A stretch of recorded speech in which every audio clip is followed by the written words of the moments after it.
Hi friends, இது உங்க exam daily. இன்னைக்கு நம்ம எக்ஸாம் டெய்லியில நான் ஆல்ரெடி சொல்லியிருந்த மாதிரியே சயின்ஸ் ரிலேட்டடான கொஸ்டின்ஸ் பாடப்பகுதி வாரியாகவும் at same time school book வைஸும் நம்ம பார்த்துட்டு வந்துட்டு இருக்கோம். நேற்று நம்ம 6th ஃபர்ஸ்ட் டேர்ம்ல முதல் லெசன் பார்த்துருந்தோம். இன்னைக்கு 6th ஃபர்ஸ்ட் டேர்மோட லெசன் 2வும் லெசன் 3 அப்படியே நம்ம கண்டினியூ பண்ண போறோம். வாங்க பார்ப்போம். அதுல லெசன் 2 பார்த்தோம் அப்படின்னா விசையும் இயக்கமும் பத்தி கொடுத்துருக்காங்க. ஃபர்ஸ்ட் விசை அப்படின்னா என்ன? விசைனா ஒரு பொருளை உயிர இல்லாத காரணிகளால இழுக்கிறது இல்ல தள்ளுறதை தான் விசை அப்படின்னு சொல்றாங்க. உயிருள்ள உயிரற்ற காரணினா என்ன? உயிர் உள்ளதுன்னா நம்ம ஆடு மாடு எல்லாமே உயிர் உள்ளதான். இப்போ ஒரு மாடு மாட்டு வண்டியை இழுக்குது அப்படின்னா அதுவுமே ஒரு விசை தான். இப்போ நம்ம ஒரு பொருள் இங்க இருக்கிற பொருளை தள்ளி இப்படி வைக்கிறோம்னு வைங்க, அது ஒரு விசை தான். இப்படி உயிருள்ள காரணிகளால நடக்கக்கூடிய எல்லா விஷயமே விசை அப்படின்னு சொல்றாங்க.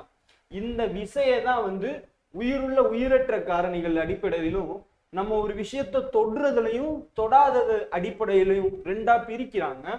ஆல்ரெடி நான் சொன்ன மாதிரி நம்ம எல்லாருமே உயிருள்ள காரணிகள் தான். அப்போ உயிரற்ற காரணிகள் அப்படின்னா என்ன அப்படின்னா, உயிரற்ற காரணிகள்னா புவியீர்ப்பு விசை நம்ம இதுக்கு எடுத்துக்காட்டா சொல்லலாம். இப்போ ஒரு மரத்துல இருந்து மேல இருந்து ஏதோ ஒரு பழம் விழுது அப்படின்னு வைங்களேன், அது எந்த ஒரு காரணியாலுமே நடக்கல. அப்போ அது என்னது? ஒரு உயிரற்ற காரணியால நடக்கக்கூடிய ஒரு விஷயம். இத விசைய தொடு விசை அடிப்படையிலையும் தொடா விசை அடிப்படையிலையுமே வகைப்படுத்துறாங்க. தொடு விசை அடிப்படையிலனா என்ன? இப்போ ஒரு பொருளை நம்ம நகட்டி வைக்கிறோம் அப்படின்னா அது நம்ம தொட்டு நம்ம நகட்டுறோம். இல்ல நம்மளே ஒரு காரை தள்ளுறோம்னு வைங்க, அதை நம்ம தானே தொட்டு தள்ளுறோம். இப்படி ஒரு உயிருள்ள காரணிகளால ஒரு விஷயத்தை நம்ம தொட்டு அதன் மீது விசையை கொடுத்து ஒரு விஷயத்தை நம்ம இழுக்கிறோம் தள்ளுறோம் அப்படின்னா அதுதான் தொடு விசையின் அடிப்படையில வகைப்படுத்தக்கூடியது. தொடா விசை அப்படின்னா ஒரு காந்தத்தை எடுத்துப்போம்.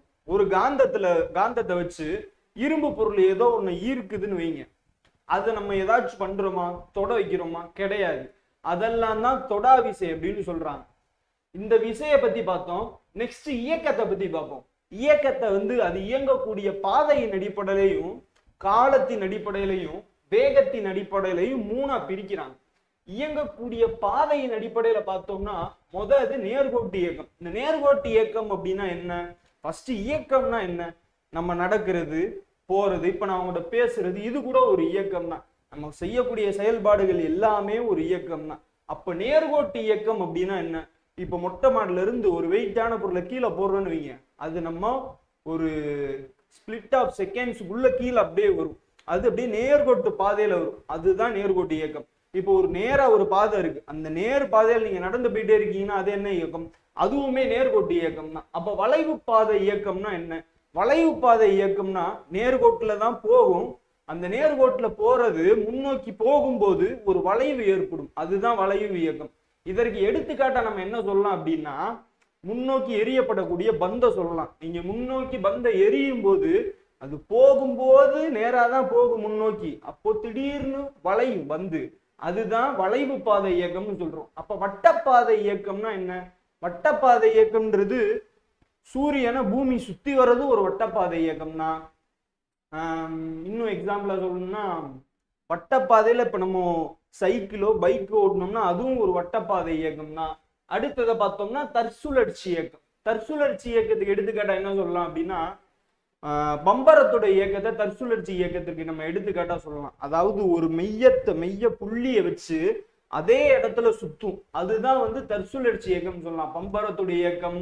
இன்னொன்னு சொல்லணும்னா நம்ம டேபிள் ஃபேன், நம்ம ஃபேன்களுடைய இயக்கத்தையும் நம்ம மின்சார விசிறிகளுடைய இயக்கத்தையும் தற்சுழற்சி இயக்கத்துக்கு எடுத்துக்காட்டா சொல்லலாம். அலைவு இயக்கம் அப்படின்னா என்னன்னா, ஒரு மெய்ய புள்ளி இருக்கும், அந்த மெய்ய புள்ளியில இருந்து ஒரு குறிப்பிட்ட கால இடைவெளியில முன்னோக்கியும் பின்னோக்கியும் போய்கிட்டே இருக்கிறது தான் தற்சுழற்சி இயக்கம் அப்படின்னு சொல்றோம். அலைவு இயக்கம்னா என்னது? ஒரு மெய்ய புள்ளி, அந்த மெய்ய புள்ளியில இருந்து முன்னோக்கியும் பின்னோக்கியும் போகக்கூடியதான் தற்சுழற்சி இயக்கம் அப்படின்னு சொல்றோம். ஒழுங்கற்ற இயக்கம் அப்படின்னா என்னன்னா, இந்த இயக்கங்கள் எதுலையுமே உள்ள வராம இந்த எல்லா இயக்கமுமே சேர்ந்து நடக்கக்கூடியதான் ஒழுங்கற்ற இயக்கம் அப்படின்னு சொல்றோம். இதைதான் அப்படியே டீட்டெயிலா பார்த்தோம்னு வைங்க. நேர்கோட்டு இயக்கம்னா நான் ஆல்ரெடி சொல்லியிருந்த மாதிரி பொருள் நேர்கோட்டு பாதையில் இயங்கும். உதாரணம், நேர்கோட்டு பாதையில் நடந்து சென்றிருக்கக்கூடிய மனிதன் தானாக கீழே விழக்கூடிய பொருள். வளைவு பாதை இயக்கம், நான் சொன்ன மாதிரியே பொருள் முன்னோக்கி செல்லும். அப்போ தன்னோட பாதையில இருந்து தன்னோட திசையை தொடர்ந்து மாற்றிக்கொண்டே இருக்கக்கூடியது பந்தை வீசுதல். வட்டப்பாதை இயக்கம். வட்டப்பாதை இயக்கத்துக்கு நான் ஒரு எக்ஸாம்பிள் சொல்லியிருந்தேன். வட்டப்பாதையில சைக்கிளோ இல்லைன்னா இந்த சர்க்கஸ் எல்லாம் பாத்தீங்கன்னா பைக்கை ஒரு இதுல ஓட்டுவாங்க, அதெல்லாம் வட்டப்பாதை இயக்கம் தான். ஏன் சூரியன் பூமியை சுத்தி வர்றது கூட ஒரு வட்டப்பாதை இயக்கம் தான். ஒரு பொருள் வட்டப்பாதையில் இயங்கும், அதுதான் வட்டப்பாதை இயக்கம், வேற ஒண்ணுமே கிடையாது. இன்னொரு பெஸ்ட் எக்ஸாம்பிள் என்ன சொல்றாங்க அப்படின்னா, ஒரு கயரோட முனையில ஒரு கல்லை கட்டுறோன்னு வைங்க, அந்த கல்லை அப்படியே நீங்க பிடிக்கும் போது அந்த கல் அப்படியே ஒரு வட்டப்பாதையில சுத்தும், அதுதான் வட்டப்பாதை இயக்கம் அப்படின்னு சொல்றாங்க. தற்சுழற்சி இயக்கம் நான் ஆல்ரெடி சொன்ன மாதிரி ஒரு பொருள் அதன் அச்சினை மையமாக வைத்து இயங்கி கொண்டே இருக்கிறது தற்சுழற்சி இயக்கம். அதுக்கு எடுத்துக்காட்டு தான் பம்பரத்துடைய இயக்கம், நம்ம ஃபேனோட இயக்கம். இது எல்லாமே அலைவு இயக்கம். அப்படின்னா ஒரு பொருள் ஒரு புள்ளியை மையமாக கொண்டு குறிப்பிட்ட கால இடைவெளியில முன்னும் பின்னும் போயிட்டே இருந்தா அதுதான் அலைவு இயக்கம் அப்படின்னு சொல்றோம். ஒழுங்கற்ற இயக்கம் அப்படின்னா ஒரு ஈயின் இயக்கம் அல்லது மக்கள் நெருக்கம் மிகுந்த தெருவில் நடந்து செல்லக்கூடிய மனிதர்களுடைய இயக்கமும் ஒழுங்கற்ற இயக்கம் சொல்றோம். இந்த ஒழுங்கற்ற இயக்கம்னா அது எந்த ஒரு இயக்கமுமே ஒருமித்து நடக்காது, எல்லா இயக்கமும் சேர்ந்து நடக்கிறது தான் ஒழுங்கற்ற இயக்கம் அப்படின்னு சொல்றோம். நெக்ஸ்ட், கால இடைவெளி அடிப்படையில இயக்கங்களை வகைப்படுத்துறாங்க. கால ஒழுங்கு இயக்கம்ன்றான், கால ஒழுங்கற்ற இயக்கம்ன்றான். கால ஒழுங்கு இயக்கம்னா என்னது? கெடிகாரத்தை எடுத்துட்டோம்னு வைங்க, கரெக்டா 1 மணி நேரத்துக்கு ஒரு தடவை என்ன ஆகும்? பெல் அடிக்கும் கெடிகாரங்கள்ல. அப்போ 1 மணி நேரத்துக்கு ஒரு தடவை கரெக்டா பெல் அடிக்குது, அப்போ அது ஒரு கால ஒழுங்கு இயக்கம். இப்போ அலை மணலை தொடுதுன்னு வைங்க, கடல் அலை மணலை தொடுதுல அதுவுமே ஒரு கால ஒழுங்கு இயக்கம் தான். ஏன்னா ஒரு குறிப்பிட்ட கால இடைவெளியில அந்த அலை என்ன பண்ணும்? மணலை தொட்டுக்கிட்டே தான் இருக்கும். அதெல்லாமே கால ஒழுங்கு இயக்கம். கால ஒழுங்கற்ற இயக்கம் அப்படின்னா கால இடைவெளின்ற ஒண்ணு சீரா இல்லாம திடீர்னு நடக்கும், திடீர்னு நடக்காம இருக்கும், அதுதான் கால ஒழுங்கற்ற இயக்கம். அதற்கு இன்னும் நம்ம ஒரு சிம்பிளா உங்களுக்கு புரியுற மாதிரி சொல்லணும்னா, நமக்கு ஜாப் நோட்டிபிகேஷன்ஸ் சொல்லலாம். எப்ப வரும் எப்ப வராதுன்னு யாருக்குமே தெரியாது. இப்ப வரும் எக்ஸாம் அப்படின்னு சொல்லுவாங்க, ஆனா வர்றதுக்கு 6 மாசம் ஆகும். எக்ஸாம் முடிஞ்சு ரிசல்ட் அடுத்த 4 மாசத்துல வரும்னு சொல்லுவாங்க, அந்த 4 மாசம் 1 வருஷம் ஆகும். இதை எக்ஸாம்பிளா ஞாபகம் வச்சுக்கணும். இப்படியான நம்ம நடப்பு நிகழ்வுகள்ல நடக்கக்கூடியதை சயின்ஸோட நீங்க கனெக்ட் பண்ணி படிக்கும்போது ஈஸியா ஞாபகம் வச்சுக்க முடியும். சீரான வேகத்தின் அடிப்படையில சொல்லணும்னா சீரான இயக்கம், சீரற்ற இயக்கம்னு வேகத்தின் அடிப்படையில பிரிக்கிறோம். சீரான இயக்கம் அப்படின்னா வேகம் சீரா இருக்கும், மாறாம. இந்த ரெண்டுமே வேகத்தின் அடிப்படையில சீரான இயக்கமும் சரி, சீரற்ற இயக்கமும் சரி, இந்த ரெண்டுமே ஒரே எடுத்துக்காட்டுல சொல்லலாம். இப்போ ரயில் எடுத்துக்கோங்களேன்.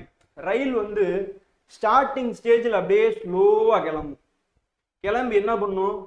ஒரு டைம்ல ஒரு பாதையில போகும்போது அதனுடைய வேகம் கூடி அதே வேகத்தை அப்படியே மெயின்டைன் பண்ணிட்டே போகும். அப்புறம் என்ன பண்ணும்? டக்குன்னு குறையும், அப்புறம் திருப்பி வேகம் கூடும். இப்படி கூடி குறைஞ்சுதான் ரயில் போய்கிட்டே இருக்கும். ஏன்னா எல்லா இடத்துலயும் ஒரே வேகத்திலேயே அந்த ரயில் பயணிக்காது, எல்லா இடத்துலயும் வேகம் கம்மியாகவும் பயணிக்காது. அதுதான் சீரான இயக்கம், சீரற்ற இயக்கம். இந்த ரெண்டுக்குமே பொதுவா நம்ம ரயில் போகக்கூடிய அந்த பயணத்தை நம்ம சொல்லலாம். அடுத்ததை பார்ப்போம். அலைவு இயக்கம், இது ரொம்ப ஒரு முக்கியமான ஒரு இயக்கம். இதற்கு எடுத்துக்காட்டா என்ன சொல்லலாம் அப்படின்னா, நான் அலைவு இயக்கம் ஆல்ரெடி சொல்லியிருந்தேன். ஒரு புள்ளியை மையமாக வைத்து முன்னும் பின்னுமாக நடக்கக்கூடியதான் அலைவு இயக்கம் அப்படின்னு நான் ஆல்ரெடி சொல்லியிருந்தேன். இந்த அலைவு இயக்கத்தை இன்னொன்னு சொல்றாங்க, அதிர்வுறுதல் இயக்கம் அப்படின்னு ஒண்ணு சொல்றாங்க. அதிர்வுறுதல் இயக்கம் அப்படின்னா என்னன்னா, ஒரு அலைவு இயக்கம் அதாவது தொடர்ந்து நடக்கும்போது அதிர்வு அதிகமாக, அதுதான் அதிர்வுறுதல் இயக்கம். இந்த அதிர்வுறுதல் இயக்கத்துக்கு எடுத்துக்காட்டா ஒண்ணு சொல்லலாம் அப்படின்னா, நம்ம ரப்பர் பேண்டை 2 சைடு இப்படி பிடிச்சுக்கிட்டு நடுவுல மட்டும் இப்படி இழுத்து விட்டோம்னு வைங்களேன், அதுல ஒரு அதிர்வு ஏற்படும், அதுதான் அதிர்வுறுதல் இயக்கம் அப்படின்னு சொல்றாங்க. இன்னொன்னு சயின்ஸ்ல கரெக்டா இதுக்கான எக்ஸ்பிளனேஷன் சொன்னோம் அப்படின்னா, அலைவு இயக்கம் அதனுடைய வேகம் அதிகமாக நடந்தா அதுதான் அதிர்வுறுதல் இயக்கம் அப்படின்னு சொல்றாங்க. அலைவு அதிவேகமாக நடைபெறுவதுதான் அதிர்வுறுதல் இயக்கம் அப்படின்னு சொல்றாங்க. இது கூற்று காரணத்திலே கேட்பாங்க. ஸ்கூல் புக்ல பாக்ஸ்ல கொடுத்து கேட்டிருக்க கேள்வி, ரொம்ப முக்கியமான ஒரு கேள்வி. அலைவு இயக்கம் அனைத்துமே கால ஒழுங்கு இயக்கம். அலைவு இயக்கம் அனைத்துமே கால ஒழுங்கு இயக்கம். ஆனால் அனைத்து கால ஒழுங்கு இயக்கங்களும் அலைவு இயக்கமாக காணப்படாது அப்படின்னு சொல்றாங்க. அலைவு இயக்கம் அனைத்துமே கால ஒழுங்கு இயக்கம், ஆனா எல்லா கால ஒழுங்கு இயக்கங்களும் அலைவு இயக்கம் ஆகாது அப்படின்னு சொல்றாங்க. இது என்ன சொல்ல வராங்கன்னா, இப்ப அலைவு இயக்கத்தை எடுத்துக்கிட்டீங்கன்னா, நான் என்னன்னு சொல்லியிருந்தேன், ஒரு மெய்ய புள்ளியை வச்சு முன்னும் பின்னும் போகும்னு சொல்லியிருந்தேன். எடுத்துக்காட்டா நம்ம ஊஞ்சலை வச்சுக்கோங்களேன். ஊஞ்சல்ல இருந்து நீங்க தள்ளி விட்டீங்கன்னா என்ன வேகத்துல முன்னாடி போதோ அதே வேகத்துல பின்னாடி வரும். என்ன டைம் முன்னாடி போறதுக்கு எடுக்குதோ பின்னாடி வர்றதுக்கும் அதே டைம் தான் எடுத்துக்கும். அதனாலதான் அலைவு இயக்கம் எல்லாமே கால ஒழுங்கு இயக்கம். ஆனா கால ஒழுங்கு இயக்கம் எல்லாமே அலைவு இயக்கமா கருதப்படாது. கூற்று காரணத்திலே நேரடியா கேட்பாங்க, நல்லா பார்த்து வச்சுக்கணும். அதான் இது ஆல்ரெடி நான் சொல்லியிருந்த விஷயம் தான். ஒரு குறிப்பிட்ட கால இடைவெளியில சீரான வேகத்தில் இயங்கும் பொருளினை நம்ம சீரான இயக்கம்னு, மாறுபட்ட வேகத்தில் நடந்துச்சுன்னா அதை நம்ம சீரற்ற இயக்கம் அப்படின்னு சொல்றோம். இது ஒண்ணும் இல்லைங்க, எல்லாருக்குமே தெரிஞ்ச ஃபார்முலா தான். தொலைவு ஈக்குவல் டு வேகம் இன்டு காலம். இதை வச்சுதான் நம்ம, நீங்க ஒருவேளை உங்களுக்கு தொலைவு தெரியும் வேகம் தெரியும் அப்படின்னா, காலம் தெரியலைன்னா காலத்தை நம்மளால கண்டுபிடிக்க முடியும். இல்ல காலம் எனக்கு தெரியும் தொலைவு தெரியும் அப்படின்னா வேகம் தெரியாட்டி வேகம் கண்டுபிடிக்க முடியும். அப்போ இந்த ஃபார்முலாவும் ரொம்ப முக்கியமானது. இதுவே நேரடியா கேள்வியில வரலாம். இப்போ தொலைவை நம்ம எதுல அளவிடுவோம்? நீளத்துல அளவிடுவோம். நீளம் அதனுடைய எஸ்ஐ அலகு என்னன்னு சொல்லுவாங்க? மீட்டர் அப்படின்னு சொல்லுவாங்களா? காலத்தை என்னன்னு சொல்லுவாங்க? எஸ்ஐ அலகு வினாடி செகண்ட் அப்படின்னு சொல்லுவாங்க. இப்போ நம்ம இந்த வேகத்தை கண்டுபிடிக்கணும்னு என்ன பண்ணுவோம்? வேகம் ஈக்குவல் டு தொலைவு பை காலம் வருமா? அப்ப தொலைவுக்கான அளவு என்னது? மீட்டரா? காலத்துக்கு செகண்ட்ஸ். மீட்டர் பை செகண்ட்ஸ் தான் வேகத்தை குறிக்கக்கூடிய ஒரு அலகீடு. மீட்டர் பை வினாடிகள், இந்த அலகீட்டுல தான் நம்ம வந்து வேகத்தை குறிப்போம். இதுவும் ரொம்ப முக்கியமான ஒரு பாயிண்ட்.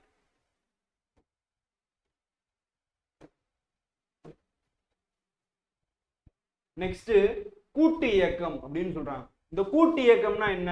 நேர்கோட்டு இயக்கம், வளைவு பாதை இயக்கம், தற்சுழற்சி இயக்கம் இப்படின்னு தனித்தனி இயக்கம் இல்லாம ஒரு 2-3 இயக்கம் சேர்ந்து நடந்துச்சுன்னா அதுதான் கூட்டு இயக்கம். இந்த கூட்டு இயக்கத்துக்கு எடுத்துக்காட்டா பெஸ்டானு சொல்லியிருக்காங்க. இப்போ ஒருத்தர் சைக்கிள்ல போறாங்கன்னு வைங்க, ஒரு நேர்கோட்டு பாதையில, அவன் போகக்கூடிய பாதை எப்படி இருக்கும்? நேர்கோட்டு இயக்கத்துல இருக்கும். ஆனா அவனுடைய சக்கரம் எப்படி சுத்தும்? தற்சுழற்சி இயக்கத்துல சுத்தும். அப்போ இது மிகச்சிறந்த ஒரு எடுத்துக்காட்டு கூட்டு இயக்கத்துக்கு. இன்னொன்னு, இந்த 2வது லெசன்ல என்ன கொடுத்திருக்காங்க அப்படின்னா, உசைன் போல்ட்டோட வேகத்தை கொடுத்திருக்காங்க. இதுவுமே ஒரு முக்கியமான கேள்வி. பாக்ஸ்ல கொடுத்திருக்காங்க. உசைன் போல்ட் வந்து வேர்ல்ட் ரெக்கார்டு பண்ணப்போ அந்த 100 மீட்டர் தூரத்தை வந்து 9.58 செகண்ட்ஸ்ல கடந்து வேர்ல்ட் ரெக்கார்டு பண்ணாரு. இதுவும் பார்த்து வச்சுக்கோங்க, ரொம்ப முக்கியமானது. அதே மாதிரி தரையில வாழக்கூடிய விலங்குகளிலேயே சிறுத்தையானது சராசரியாக 112 km/h என்ற வேகத்துல ஓடும். இது ரொம்ப ரொம்ப ரொம்ப முக்கியமான ஒரு கேள்வி. தரையில் வாழும் விலங்குகளிலேயே சிறுத்தை வந்து 112 km/h என்ற வேகத்துல ஓடும். 1 மணி நேரத்துக்கு அது கடக்கக்கூடிய தொலைவு சிறுத்தை எவ்வளவு போகும் அப்படின்னா 112 கிலோமீட்டர் கிட்டத்தட்ட அது வேகமாக ஓடக்கூடியது.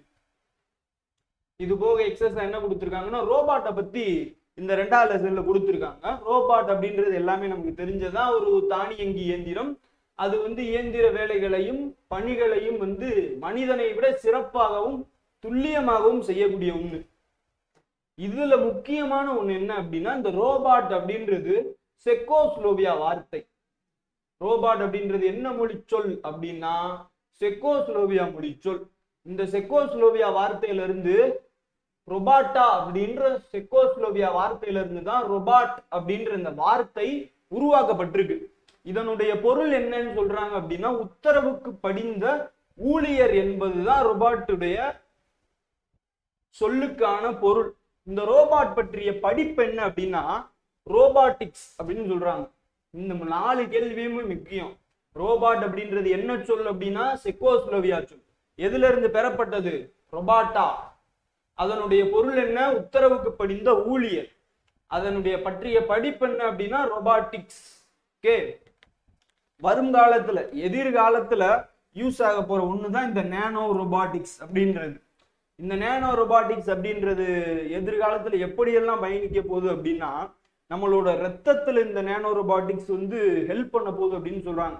ரத்தத்துல இந்த நேனோ ரொபாட்டிக்ஸ் செலுத்தி, அதாவது புற்றுநோய் பாதித்த செல்களை மட்டும் அது கண்டறிஞ்சு அதை உள்ளேயே வச்சு அழிச்சு புற்றுநோயை கூட இது மூலமா குணப்படுத்திட முடியும் அப்படின்ற அளவுக்கு எதிர்காலத்துல இந்த நேனோ ரொபாட்டிக்ஸ் அப்படின்றது பெரும் அளவுல வளர்ச்சி அடைய போகுது.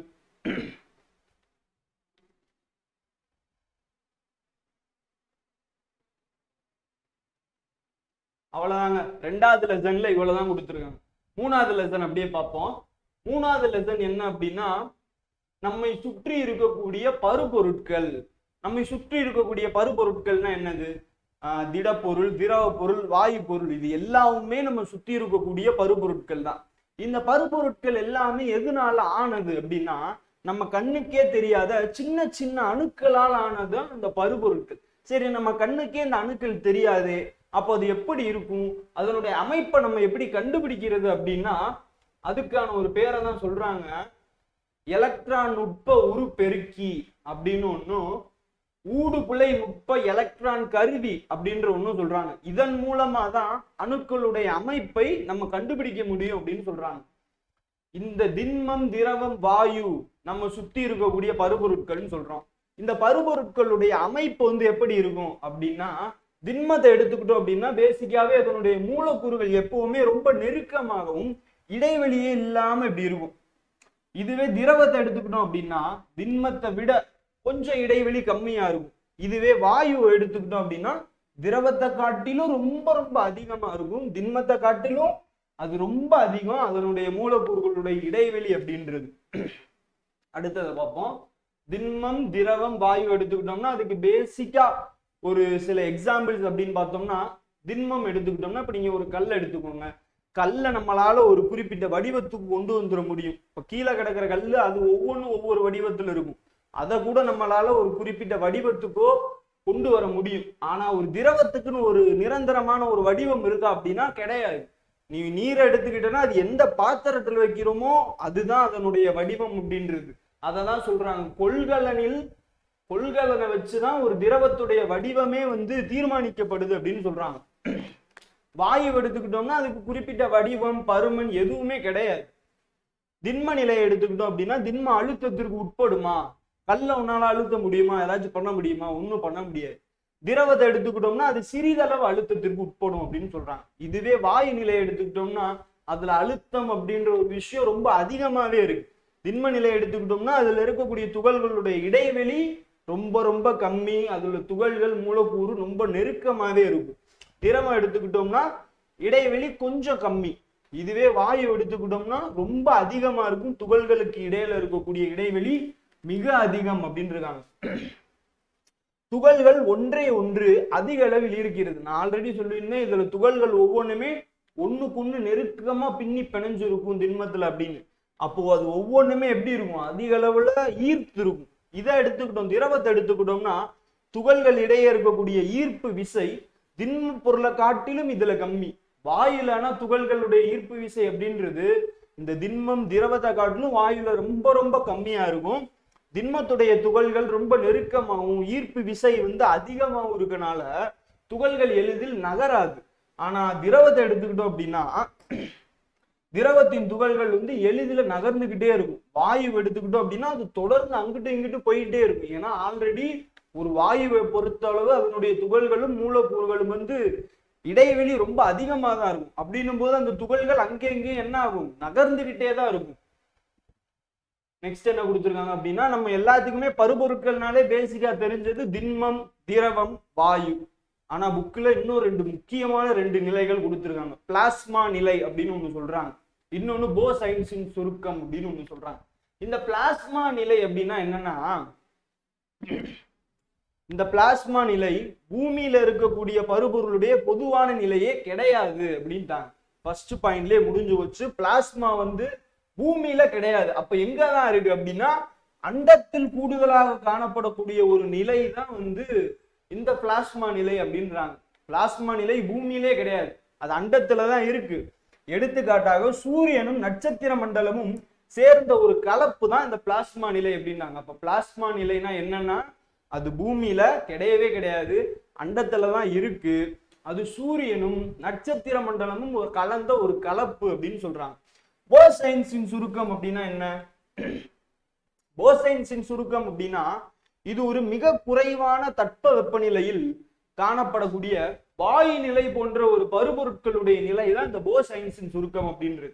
இது 1925ல கணிக்கப்பட்டு 1995ல தான் உறுதி செய்யப்படுது. இது எதுல ஹெல்ப் பண்ணுது அப்படின்னா ரொம்ப குளிரா இருக்கக்கூடிய இடங்கள்ல எந்திரங்களை செயல்படுத்துவதற்கு ரொம்ப யூஸ்ஃபுல்லா இருக்கு அப்படின்னு சொல்றாங்க. அப்போ போசைன்ஸின் சுருக்கம் அப்படின்றது மிக குறைவான தட்பவெப்ப நிலையில காணப்படக்கூடிய வாயு நிலை மாதிரி இருக்கக்கூடிய ஒரு பருப்பொருளுடைய நிலை. இது எப்போ கணிக்கப்படுது அப்படின்னா 1925ல கணிக்கப்படுது. உறுதி செய்யப்பட்டது எப்போ அப்படின்னா 1995ல உறுதி செய்யப்படுது. சரி, இந்த பருப்பொருட்களை எப்படி எப்படிலாம் வகைப்படுத்துறோம் அப்படின்னா தூய பொருட்கள்னு ஒண்ணு சொல்றாங்க, கலவை அப்படின்னு ஒண்ணு சொல்றாங்க. தூய பொருட்கள் அப்படின்னா என்ன? தூய்மையா இருக்கும், எந்த ஒரு கலப்படமே இல்லாம இருக்கும். மாட்டுல இருந்து பசுல இருந்து கறந்த பால் வந்து தூய்மையா தான் இருக்கும். ஆனா நம்மால் தான் அதுல தண்ணியை கலந்து என்ன பண்றான், கலப்படமா மாத்துறான். அப்போ தூய பொருள்னா ஒண்ணும் கிடையாது, எந்த ஒரு கலப்படமுமே இருக்காதுதான் தூய பொருள் அப்படின்றது. கலவை நமக்கு தெரிஞ்சதுதான், ஒருபடித்தான கலவை, பலபடித்தான கலவை. ஒருபடித்தான கலவை அப்படின்னா ஒண்ணும் கிடையாது, நீங்க கலக்கக்கூடிய கலவையில அது கலந்திருக்கதே தெரியாது. நீ ஒரு 3 பொருளை சேர்த்து அதுல கலந்தாலுமே அதுல என்னென்ன கலந்திருக்குன்றத நம்மளால கண்டுபிடிக்க முடியாது. அது ஒரே மாதிரி கலந்துரும், அந்த துகள்கள் எதுவுமே இல்லாம ஒருமித்து அப்படியே கலந்துரும். ஆனா பலபடித்தான கலவை அப்படின்றது ஃபுல்லா கரையாது, அது வந்து 1-2 இருக்கும். அதுதான் வந்து பலபடித்தான கலவை அப்படின்னு சொல்றோம். இந்த தூய பொருளை தனிமம் மற்றும் சேர்மம்னு 2ஆ பிரிக்கிறோம். இந்த தனிமம் அப்படின்னா என்ன அப்படின்னா நம்ம பருப்பொருட்கள் எல்லாமே அணுக்களால் ஆனதுன்னு சொன்னோமா. இந்த அணுக்கள் ஒரே மாதிரியான அணுக்கள் எல்லாமே சேர்ந்ததுதான் தனிமம். அப்போ சேர்மம்னா என்ன? ஒரே மாதிரியான 2 ஒரு அணுக்களால் ஆன தனிமம் சேர்ந்ததான் ஒரு சேர்மம். இதுக்கு எக்ஸாம்பிள் சொன்னோம்னா உங்களுக்கு ஈஸியா புரியும்.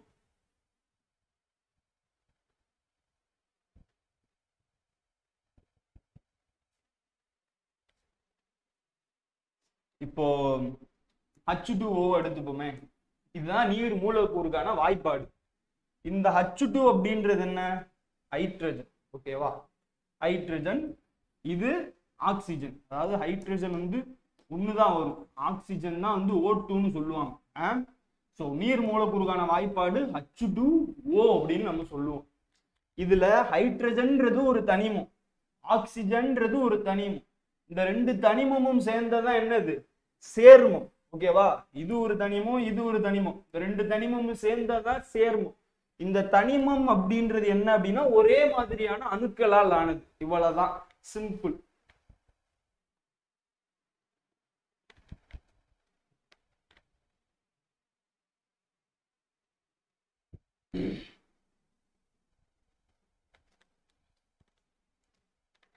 அததான் இதுல சொல்லியிருக்காங்க.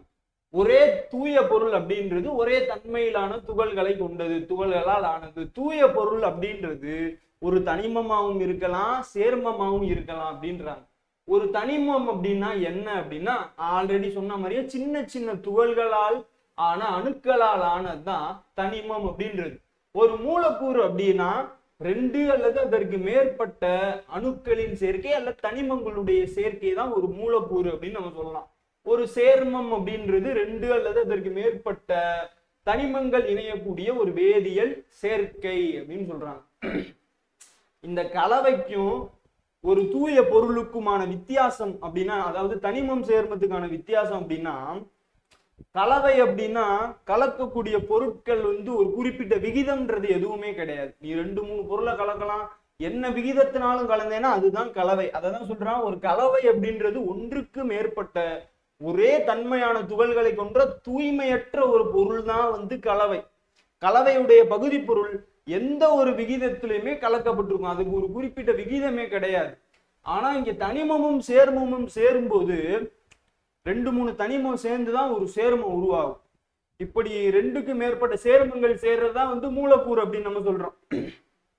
இது சேரும்போது அதுக்குன்னு ஒரு விகிதம் இருக்கும், அதுதான் இந்த 2க்குமான வித்தியாசம்.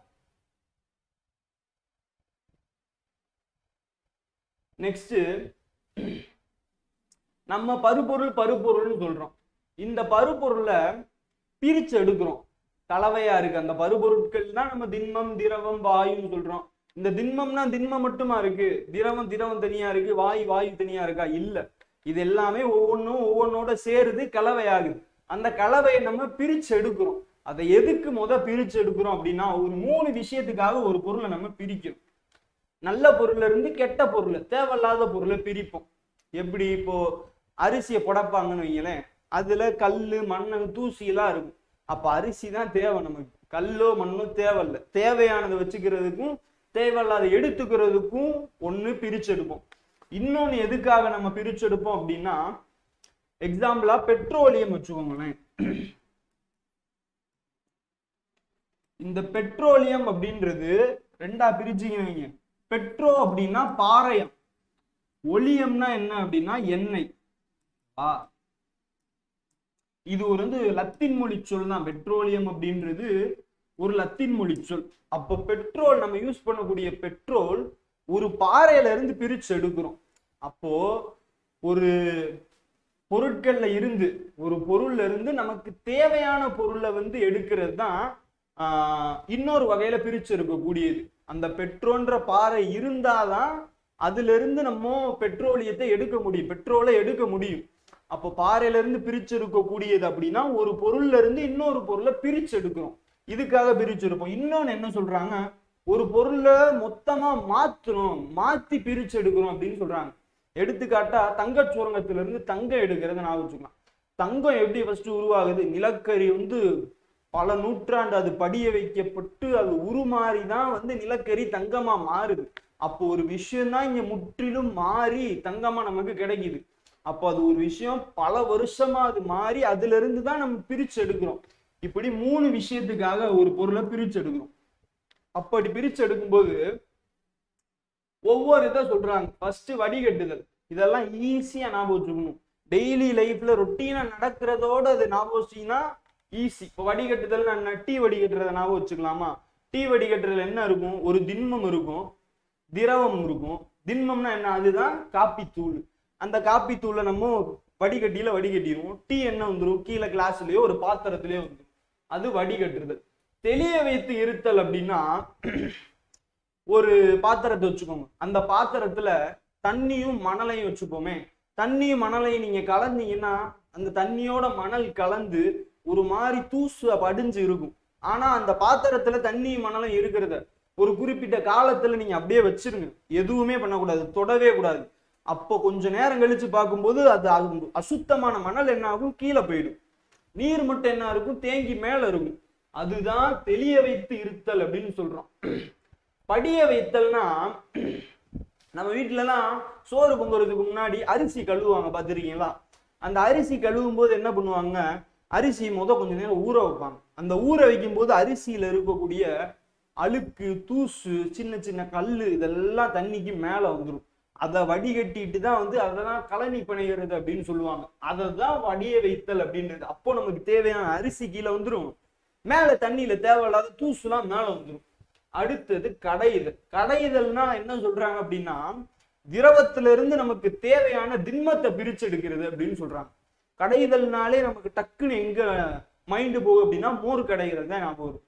பாலுன்ற ஒரு திரவத்துல இருந்து தான் நமக்கு தயிர் கிடைக்குது, தயிர்ல இருந்து தான் மோர் கிடைக்குது, மோர்ல இருந்து தான் வெண்ணெய் கிடைக்குது. நீங்க இந்த மோரை திரவத்தை நம்ம என்ன பண்றோம், கடையிறோம். இப்படி தொடர்ந்து கடைஞ்சுக்கிட்டே இருக்கும்போதுதான் நமக்கு கெட்டியான வெண்ணெய்ன்ற ஒரு திண்மம் கிடைக்குது. அப்போ கடைதலுக்கு எடுத்துக்காட்டா என்ன வச்சுக்கலாம், நம்ம இந்த மோர் கடைகிறத வச்சுக்கலாம். அடுத்தது கையால் தேர்ந்தெடுத்தல். கையால் தேர்ந்தெடுத்தலுக்கு என்ன எக்ஸாம்பிள் வச்சுக்கலாம், வீட்டுல நம்ம அம்மாக்கள்லாம் என்ன பண்ணுவாங்க, அரிசியில கல்லுகள்லாம் பொறுக்குவாங்க, சின்ன சின்ன கல் இருக்கான்னு பொறுக்குவாங்க, அதெல்லாம் கையில எடுத்துதான் பொறுக்குவோம், அதை வச்சுக்கலாம். இன்னொன்னு எக்ஸாம்பிள் வச்சுக்கலாம், நம்ம தண்ணி பழம் இருக்கு பாத்தீங்களா, அந்த தண்ணி பழத்தை வெட்டினோம்னா சின்ன சின்ன அந்த கொட்டை இருக்கும் கருப்பு கலர்ல, அதை என்ன பண்ணுவோம், கையால தானே எடுப்போம். இதெல்லாம் கையால எடுக்கிறதுக்கு எடுத்துக்காட்டு. சலித்தல், சலித்தல் அண்ட் தென் தூற்றுதல். சலித்தலுக்கு என்ன எடுத்துக்காட்டு வச்சுக்கலாம், ரெண்டு திண்மத்தை கூட நம்ம ஞாபகம் வச்சுக்கலாம். மணலை சலிப்பாங்க பாத்திருக்கீங்களா, மணல்ல தேவையில்லாத சின்ன சின்ன கல்லை வந்து சலிச்சு எடுப்பாங்க. அப்போ ரெண்டு திண்ம பொருள் இந்த இடத்துல இருக்கு, அதுல தேவையில்லாததை எடுக்கிறதுக்கு தான் இந்த சலித்தலை வந்து யூஸ் பண்றோம். நெக்ஸ்ட் தூற்றுதல். இந்த தூற்றுதல் எதுக்கு அப்படின்னா, நான் ஆல்ரெடி சொன்ன மாதிரியே அரிசியில இருக்கக்கூடிய கல் எடுப்பாங்க. இன்னொரு சில பேர் என்ன பண்ணுவாங்க அப்படின்னா, நம்ம அறுவடை பண்ற காலகட்டங்கள்ல இந்த வயல் பகுதிகள்ல கிராமங்கள்ல ஃபர்ஸ்ட் நம்ம வந்து கதிர் அறுப்போம். அந்த கதிர் அறுத்து அந்த தண்டில் என்ன பார்த்தீங்கன்னா அந்த அரிசி இருக்கும், உமியோட சேர்ந்து அந்த அரிசி இருக்கும். அதை ஃபர்ஸ்ட் என்ன பண்ணுவோம், போரடித்தல்னு ஒன்று சொல்லுவாங்க. அதற்கு அதை ஒரு கட்டையிலையோ ஒரு கல்லிலேயோ போட்டு அடிப்பாங்க. அடிக்கும் போதுதான் அந்த தண்டில இருந்து நம்ம உமியோட இருக்கக்கூடிய உமி போயிட்டு நெல் மட்டும் அரிசி மட்டும் கீழே விழுவும். அதை தான் வந்து போரடித்தல்னு ஒன்று சொல்லுவோம். அந்த போரடித்தல்ல நெல்லை எடுத்துருவாங்க, அந்த அரிசியை உமியில இருந்து எடுத்துருவாங்க. எடுத்துட்டு அதை ஒரு முறத்துல போட்டுருவாங்க. முறத்துல போட்டு இப்படியே புடைப்பாங்க. காத்து வர்ற டைம்ல அப்படியே புடைப்பாங்க. அப்படி புடைக்கும் போது தேவையில்லாத தூசுலாம் பறக்கும், நமக்கு அரிசி மட்டும் அப்படியே கீழே விழுவும், ஒரு இடத்துல விழுந்து சேமிப்பாகும். அதுதான் தூற்றுதல் அண்ட் தென் போரடித்தல், கதிரடித்தல் அப்படின்லாம் சொல்லலாம். காற்றுள்ள போதே தூற்றிக்கொள் அப்படின்னு சொல்லுவாங்கல்ல, இதெல்லாம் ஞாபகம் வச்சுக்கோங்க. நெக்ஸ்ட் காந்த பிரிப்பு முறை. காந்த பிரிப்பு முறைன்னா ஒண்ணும் கிடையாது, ஒரு இரும்பு பொருளோட நமக்கு தேவையான, அதாவது இரும்பு பொருள்ன்றதோட ஒரு திண்ம பொருள்ல தேவையான இரும்பு பொருள் காந்த பொருள் சேர்ந்து இருக்கும்போது அந்த திண்ம மாசுக்களை நீக்கிட்டு நமக்கு தேவையான அந்த இரும்பு பொருளை பிரிக்கிறதுக்கு தான் இந்த காந்த பிரிப்பு முறையை வந்து நம்ம யூஸ் பண்றோம். நெக்ஸ்ட் இது ரொம்ப முக்கியமானது, பாக்ஸ்ல கொடுத்துருக்காங்க. நம்ம துணி துவைக்கக்கூடிய மிஷின்ல, வாஷிங் மிஷின்ல இந்த ஒரு தத்துவம் பயன்படுது. அந்த தத்துவத்தோட பேர் என்ன சொல்றாங்க அப்படின்னா மெய்ய சுழற்சி, மெய்ய விளக்கம் அப்படின்னு ஒண்ணு சொல்றாங்க. மெய்ய சுழற்சி, மெய்ய விளக்கம். அந்த மெய்ய விளக்கம்னா என்னன்னா, துணி துவைக்கக்கூடிய மிஷின், வாஷிங் மிஷின் இருக்கு பாத்தீங்களா, அதுல துணியெல்லாம் துவைச்சிருவாங்க. துணியை துவைச்சதுக்கு அப்புறமா ட்ரையர் ஒன்று இருக்கும், காய வைக்கிற மிஷின். அதுல இந்த மெய்ய விளக்கம்ன்ற ஒரு கான்செப்ட் தான் யூஸ் ஆகுது. அதுலதான் வந்து அந்த துணியை சுத்த விட்டு அதுல இருக்கக்கூடிய எக்ஸசிவான தண்ணி எல்லாம் வெளியே வந்து பிரிச்சு எடுத்து துணியை நமக்கு காய வச்சு கொடுக்கும். அதுதான் வந்து மெய்ய விளக்கல் அப்படின்ற ஒரு முறை. இன்னொன்னு எதிர் சவ்வூடு பரவல் முறை அப்படின்னு ஒண்ணு சொல்றாங்க. எதிர் சவ்வூடு பரவல் முறை, அதாவது ஆர்வோ வாட்டர்னு எல்லாரும் சொல்லுவோம். அந்த ஆர்வோ வாட்டர்னா ஒண்ணும் கிடையாது, தண்ணியில இருக்கக்கூடிய தேவையில்லாத மாசுக்களை என்ன முறையில நீக்கிறோம் அப்படின்னா எதிர் சவ்வூடு பரவல் முறை. அதுதான் வந்து ஆர்ஓ அப்படின்னு சொல்லுவாங்க, ரிவர்ஸ் அப்சஷன் அப்படின்ற மாதிரி ஒண்ணு வரும். நீங்க கூகுள்ல போய் சர்ச் பண்ணி எனக்கு இதுக்கான ஆன்சரை சொல்லுங்க. ஆர்ஓ அப்படின்றதுக்கான ஃபுல் ஃபார்ம் என்ன, நான் ஆல்ரெடி சொல்லியிருக்கேன். மெய்ய விளக்கலுக்கான எக்ஸாம்பிளா நான் வந்து துணி துவைக்கக்கூடிய இயந்திரத்தை சொல்லிட்டேன். மெய்ய சுழற்சி, மெய்ய சுழற்சிக்கான எக்ஸாம்பிள கமெண்ட் பண்ணுங்க. மொத்தம் நான் 2 கேள்வி கேட்டிருக்கேன். மெய்ய சுழற்சினா என்னன்னு கேட்டிருக்கேன், ஆர்ஓக்கான ஃபுல் ஃபார்ம், அந்த அப்ரிவேஷன் ஃபார்ம் எனக்கு வந்து கமெண்ட் பண்ணுங்க. இந்த ஆர்ஓ வாட்டர்னா புரியுதா, நீர்ல இருக்கக்கூடிய தேவையில்லாத மாசுக்களை எல்லாமே நீக்கி தூய்மையான நீர் எடுக்கிறதுக்கு தான் இந்த எதிர் சவ்வூடு பரவல் முறை அப்படின்றத நம்ம யூஸ் பண்றோம்.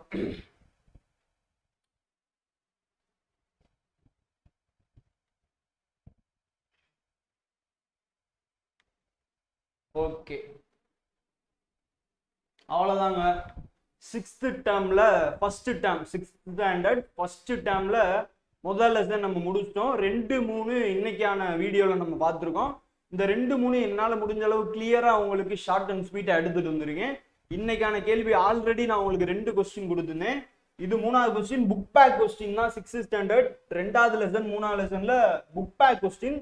நான் நடத்தின இந்த பருப்பொருட்களும் அதை பிரித்தெடுக்கக்கூடிய முறைகள் எல்லாமே உங்களுக்கு புரிஞ்சிருந்துச்சு அப்படின்னா இதுக்கான ஆன்சரை ஈஸியா சொல்லிடலாம். இதுக்கான ஆன்சரை பொருத்தி எனக்கு கமெண்ட் பண்ணுங்க. அவ்வளவுதாங்க. இன்னைக்கான கிளாஸ் வந்து 6th ஸ்டாண்டர்ட் டேர்ம் 1ல லெசன் 2ம் 3யும் சூப்பரா முடிஞ்சிருக்கு.